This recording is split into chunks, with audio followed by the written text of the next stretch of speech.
എടാ നീ എന്തോ ഈ കാണിച്ചോണ്ടിരിക്കുന്നത്? ഞാൻ ആൽമണ്ട്സ് കഴിച്ചോണ്ടിരിക്കണം. ആൽമണ്ട്സ് ഹെൽത്തി അല്ലേ? ഹെൽത്തി ആണെന്ന് വിചാരിച്ച് ചോറ് കഴിക്കുന്നപോലെ കഴിച്ചോണ്ടിരിക്കുവാണോ? അത് ശരി, ആശാനല്ലേ പറഞ്ഞ പ്രോട്ടീൻ കഴിക്കണമെന്ന്, അതുകൊണ്ട് ആൽമണ്ട്സ് കഴിച്ചോണ്ടിരിക്കണം. ആൽമണ്ട്സ് പ്രോട്ടീനോ? ആഞ്ജനേയ സ്വാമി. ഇപ്പോഴും ഒരുപാട് പേര് ആൽമണ്ട്സും ബാക്കി നട്ട്സും ഒക്കെ ഒരു പ്രോട്ടീൻ സോഴ്സ് ആണെന്ന് വിചാരിച്ചിരിക്കുക. ഇതൊരു പ്രോട്ടീൻ ഉണ്ട്, ഇല്ലാന്ന് ഞാൻ പറയുന്നില്ല, പക്ഷെ ഇതൊരു ഹെൽത്തി ഫാറ്റ് സോഴ്സ് ആണ്. അത് എങ്ങനെയാണെന്നല്ലേ, അത് ഞാനിപ്പോൾ പറഞ്ഞുതരാം. ഫോർ എക്സാമ്പിൾ, ഒരു 100 ഗ്രാം ആൽമണ്ട്സ് എടുക്കുവാണെങ്കിൽ അതിൽ അപ്രോക്സിമേറ്റ്ലി ഒരു 20 ഗ്രാം പ്രോട്ടീൻ ഉണ്ട്. അതേപോലെ ഒരു 100 gram of cooked chicken breast എടുക്കുവാണെങ്കിലും അതിലും almost 20 to 25 gram of protein ഉണ്ട്. ആൻഡ് ഇവിടെ ഇനി കാർബ് നോക്കുവാണെങ്കിലോ അതും അപ്രോക്സിമേറ്റ്ലി 20 ഗ്രാംസ് ഉണ്ട്. ഇവിടെ കാർബ് നോക്കുകയാണെങ്കിൽ 0 ഗ്രാംസ് ആണ്.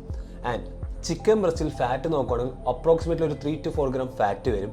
പക്ഷേ ആൽമണ്ട്സിൽ 100 ഗ്രാംസിൽ 50 ഗ്രാം ഓഫ് ഫാറ്റ് ആണ് ഉള്ളത്. സോ 100 ഗ്രാം ആൽമണ്ട്സിന് ഓൾമോസ്റ്റ് 550+ കാലറീസ് വരും. ആൻഡ് 100 ഗ്രാം കുക്ക്ഡ് ചിക്കൻ ബ്രസ്റ്റിന് ആകെ ഒരു 130+ കാലറീസ് വരത്തുള്ളൂ. സോ ഇപ്പം തന്നെ മനസ്സിലായല്ലോ എന്തുകൊണ്ടാണ് ആൽമണ്ട്സ് ഒരു ഫാറ്റ് സോഴ്സ് എന്ന്. എസ്പെഷ്യലി നിങ്ങൾ വെയിറ്റ് ലോസ് ചെയ്യാൻ ഉദ്ദേശിക്കുന്ന ആൾക്കാരാണെന്നുണ്ടെങ്കിൽ ആൽമണ്ട്സും നട്ട്സും ഒക്കെ ചുമ്മാ ഹെൽത്തി സ്നാക്കാണെന്നും പറഞ്ഞ് വാരിക്കോരി കഴിക്കാൻ നിൽക്കരുത്. നിങ്ങൾ പോലും അറിയാതെ നിങ്ങളുടെ കാലറി ഇൻടേക്ക് ഇൻക്രീസ് ആയി you will end up gaining weight. So have in moderation, choose your snack wisely and track your food properly. And നിങ്ങളുടെ കൂട്ടത്തിലും ആൽമണ്ട്സും നട്ട്സും ഒക്കെ ഹെൽത്തി സ്നാക്കാണെന്നും പറഞ്ഞ് വാരിക്കോരി കഴിക്കുന്ന നിങ്ങളുടെ ഹെൽത്ത് കോൺഷ്യസ് ചങ്ങിനെ താഴെ മെൻഷൻ ചെയ്യും. And follow my page for more contents.